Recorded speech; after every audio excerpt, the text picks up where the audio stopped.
The United States and Israel are waging a war of aggression against Iran. The United States military began major combat operations in Iran.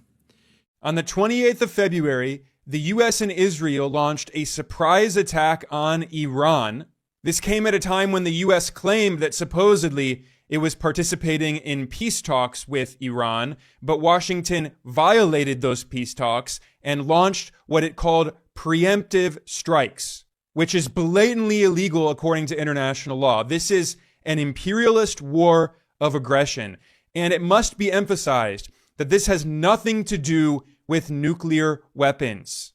Donald Trump gave a speech in which he admitted that the goal of the U.S. is to overthrow the Iranian government and put in power a puppet regime like the CIA did when it carried out a coup d'etat in 1953 against Iran's democratically elected leader.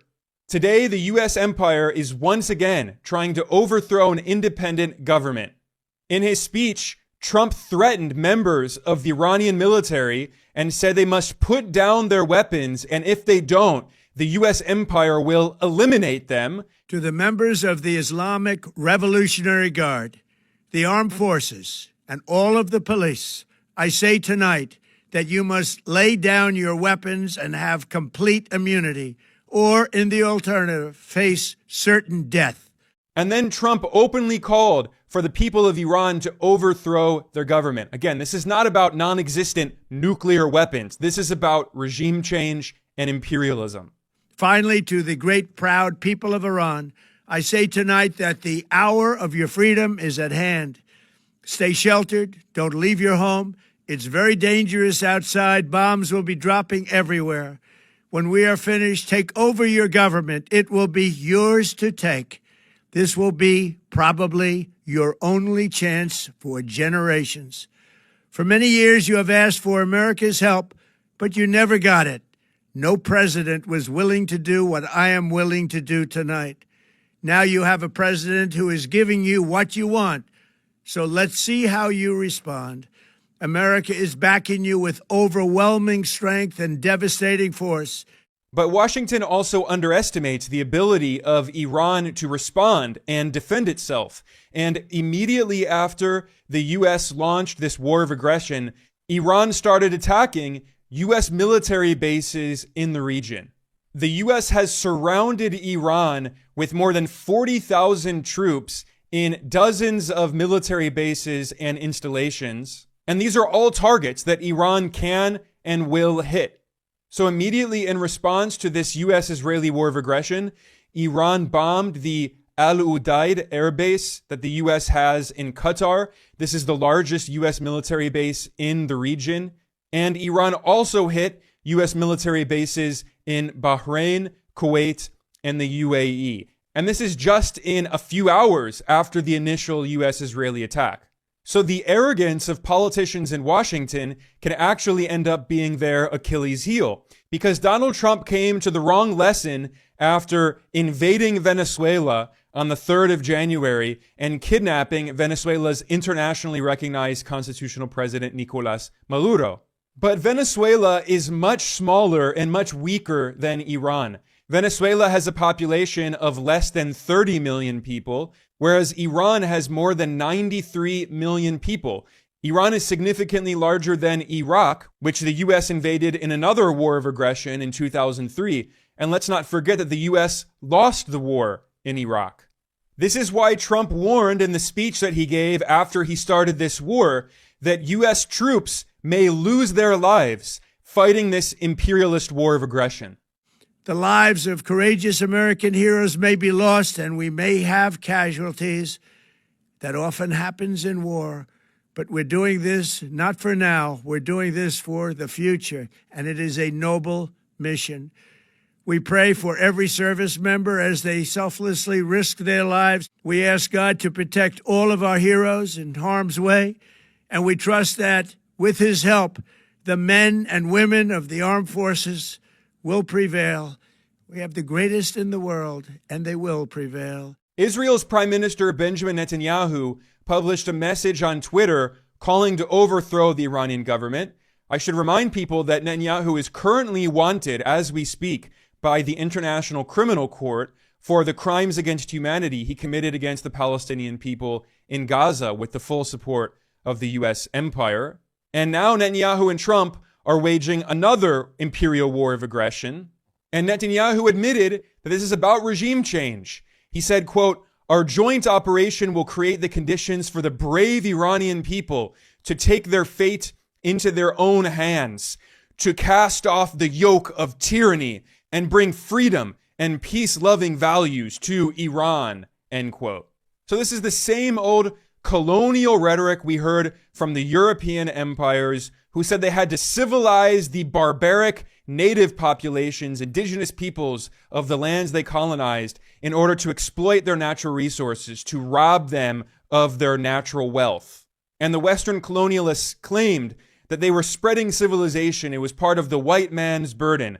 This is the same rhetoric we hear today from the colonialists in Tel Aviv and Washington. And it must be emphasized that this is not just about Donald Trump and Benjamin Netanyahu. A lot of people are focusing on the internal politics in the U.S. and Israel. You know, the U.S. has a midterm election coming up in 2026. Netanyahu has faced charges of corruption that are very well documented. And certainly Trump and Netanyahu want to increase support domestically, and they want to be remembered in history as the leaders who overthrew the revolutionary Iranian government. But this goes back much longer. This is not just about the individual leaders today in the U.S. and Israel. The U.S. empire has been trying to overthrow the Iranian government for decades. Immediately after 9/11, after the attacks on September 11th, 2001, the former top U.S. military general Wesley Clark, who was a commander of NATO, he revealed that the Pentagon made plans to overthrow 7 governments in West Asia and North Africa. Those governments were Iraq, Syria, Lebanon, Libya, Somalia, Sudan, and Iran. And the U.S. succeeded in overthrowing the governments in 6 of those 7 countries. The only remaining country is Iran. Listen here to this very revealing admission by a former top U.S. military general. And keep in mind, he said this 2 decades ago, before anyone ever thought in a million years that Donald Trump would become president. Right after 9/11, about 10 days after 9/11, I went through the Pentagon and I saw Secretary Rumsfeld and Deputy Secretary Wolfowitz. I went downstairs just to say hello to some of the people on the Joint Staff who had used to work for me. And one of the generals called me in. He said, "Sir, you got to come in. You got to come in and talk to me a second." He said, "I just got this down from upstairs," meaning the Secretary of Defense's office today. And he said, "This is a memo that describes how we're going to take out 7 countries in 5 years, starting with Iraq and then Syria, Lebanon, Libya, Somalia, Sudan, and finishing off Iran." So again, it must be emphasized that this U.S.-Israeli war of aggression against Iran has nothing to do with nuclear weapons. Iran does not have nuclear weapons and has not tried to get nuclear weapons. If Iran had nuclear weapons, the U.S. and Israel would not be attacking it right now.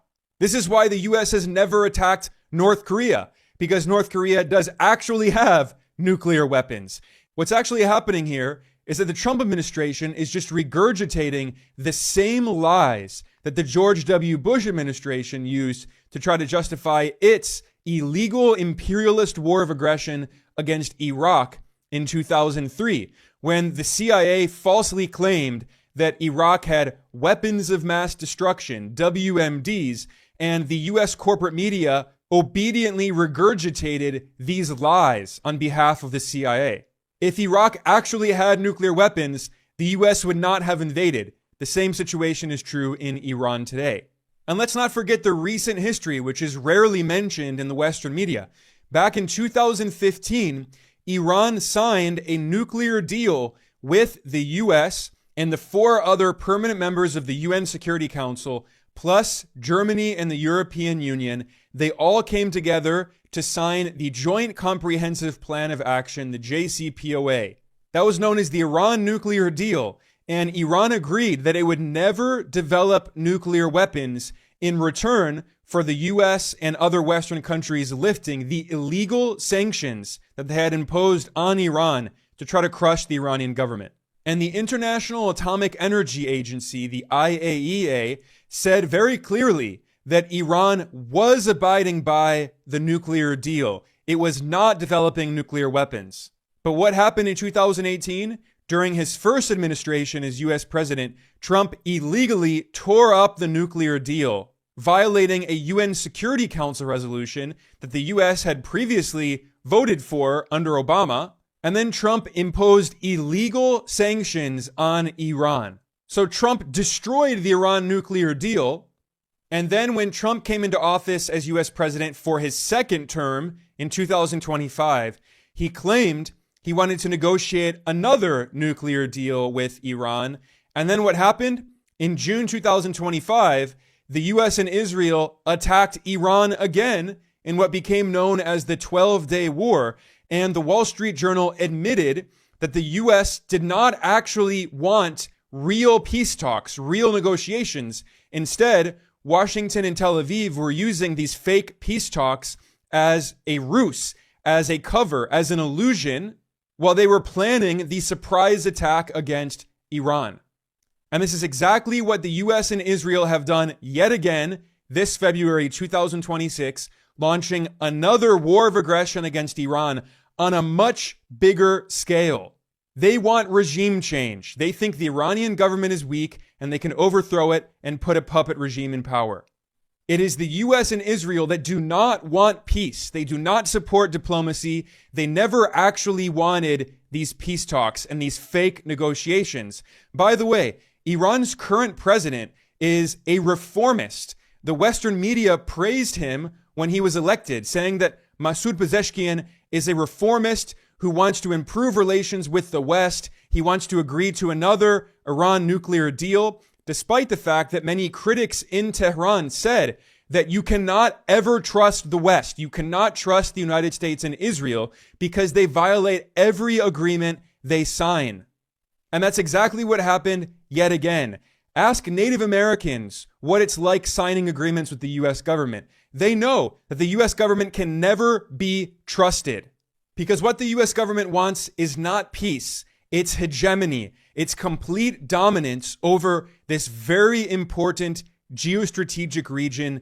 The Middle East, or a better term, is West Asia. It goes without saying that many of the world's largest producers of oil and natural gas are in this region. The US wants to control all of those resources. And in particular, the US empire is waging a new Cold War against China, and the US wants to cut off China from its most important sources of energy, which is also why the US invaded Venezuela and kidnapped Venezuela's president. It's not a coincidence that more than 80% of Venezuela's oil exports were going to China. And by the way, China also buys about 80% of Iran's oil exports. And China is the largest importer of oil on earth and the number one purchaser of oil from the Persian Gulf region. China buys a lot of oil from Saudi Arabia, Iraq, the UAE, Kuwait, Iran, Oman, Qatar, Bahrain. The US wants to control all of this so US corporations can profit and exploit them. And the US wants to cut off China from this energy as the US prepares for a future war with China to do the same thing to China that it's trying to do to Iran, to have total global domination and global hegemony to restore the unipolar global order. That is the goal of the US empire. By the way, this is currently what Donald Trump is doing to Cuba. The US empire is trying to crush Cuba with an oil blockade, starving the country of fuel to try to collapse the economy, to overthrow the government. And Trump said, he admitted, they want a takeover of Cuba. So we see how the US empire is using access to oil and other natural resources as a geopolitical weapon to overthrow governments it doesn't like, to impose global hegemony. And when we look at the Middle East, West Asia, this extremely important region, Israel plays the key role as an extension of the US empire, as an outpost, a beachhead of the US empire. Netanyahu himself boasted that Israel is a mighty aircraft carrier of the US, an unsinkable aircraft carrier. And by the way, Netanyahu is an American. He had US citizenship twice. He only gave up his citizenship in order to become the prime minister of Israel. He was educated and spent the most formative years of his life in the U.S. He worked in Boston with Mitt Romney and other Republicans. He's been a friend of Trump for decades. He is an American settler colonialist in West Asia who is trying to colonize the region on behalf of the U.S. empire. And Iran is the biggest obstacle to U.S. imperial control of one of the most important regions on earth. Never forget that back in 1951, Iran had a democratically elected prime minister, Mohammad Mossadegh, who was not a communist. He was not even a socialist. He was a left-wing nationalist who nationalized the oil of Iran. He said, "Our oil belongs to us, not to British and American corporations." So what happened? In 1953, the US and the UK carried out a coup d'etat. The CIA and Britain's intelligence service, MI6, organized a coup d'etat that overthrew the democratically elected Prime Minister Mossadegh, and the US put in power the Shah, a king, a monarch, a dictator. The US does not care one iota about democracy. None of this has to do with democracy. This is imperialism. The US wants to put in power a puppet who will govern Iran on behalf of the US empire and allow US corporations to exploit Iran's natural resources and to exploit the labor of the Iranian people. If you listen to the rhetoric of imperial planners in Washington, they used to talk about how Iran was part of their so-called twin pillars strategy. The US empire tried to control the Middle East, West Asia, with two pillars. The Western pillar was Saudi Arabia, and the Eastern pillar was Iran. However, in 1979, the people of Iran rose up in a revolution and they overthrew the Shah, the US-backed dictator, and they had an anti-colonial revolution and created a new government.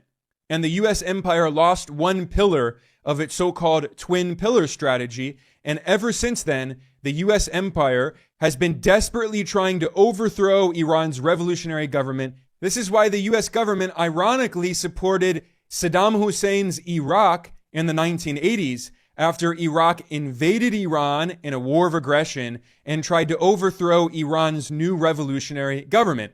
And the CIA supported Saddam Hussein as he used chemical weapons and gassed people in Iran. Because again, the US does not care one bit about democracy or human rights or any of that propagandistic nonsense. This is about imperialism. And the strategy of the US empire today is very clear. Washington wants to install another puppet in Tehran. And who's the puppet the US is supporting? None other than the so-called crown prince, the fail son of the former US-backed dictator, the Shah, and the former Israeli intelligence officer Barak Ravid, who rebranded as a journalist after working for Israeli intelligence agencies. He reported that the Trump administration has been secretly meeting with the so-called Iranian exiled crown prince, in scare quotes, and expressing support for him to try to put him in power as a puppet. Let's keep in mind, this guy has never had a real job. His entire life, which, by the way, he spent most of his life living in the United States, working closely with the U.S. government to try to overthrow Iran's government. And now that the U.S. and Israel are waging another war of aggression against Iran, this fake so-called crown prince, Reza Pahlavi, went on Twitter and he called on the people of Iran to overthrow the Iranian government with the support of the U.S. so they can put this puppet in power. He said, quote, "The aid that the President of the United States promised to the brave people of Iran has now arrived. This is a humanitarian intervention," end quote. He said, quote, "The Islamic Republic is collapsing," end quote. And he sent a message to the military, police, and security forces. He said, quote, "Join the people and help bring about a stable and secure transition. Otherwise, you will go down with Khamenei's sinking ship and his regime," end quote. That's a threat. This puppet of the U.S. is saying that they will eliminate any members of the military, police, and security forces who refuse to be puppets and commit treason and work with the US and Israel to overthrow their government. And if you want an idea of what the US would like to do to Iran, look at what the US empire did to Syria. For years, the US government spent billions of dollars arming and training extremists to overthrow the Syrian government. And in late 2024, they succeeded. And who took over Syria? None other than the former leader of Al-Qaeda, after the US media whitewashed this extremist who, again, was literally the leader of Al-Qaeda. And now he's being invited to the White House to meet with Donald Trump. This former leader of Al-Qaeda who declared himself the dictator of Syria. He never was elected. He has no democratic mandate. This is exactly what the US wants to repeat in Iran. The US empire wants an obedient puppet who will sell his country's natural resources to US corporations for pennies on the dollar, help the US buy up the country, and allow the US and Israel to control the entire region to eliminate all opposition. That's what this is actually about. It's about hegemony, dominance, exploitation, imperialism. It has nothing to do with nuclear weapons or democracy or human rights or any of that propagandistic nonsense. So keep that in mind when you listen to Western corporate media outlets simply regurgitate the lies coming from the White House. And if you want to be informed about what's actually happening, make sure you subscribe to our work here at Geopolitical Economy Report. We will be analyzing the latest developments, and we will cut through the Western media's propagandistic narrative. On that note, I'm going to conclude. I am Ben Norton. I'm the editor-in-chief of Geopolitical Economy Report. I want to thank everyone for joining me today. I will see you all next time.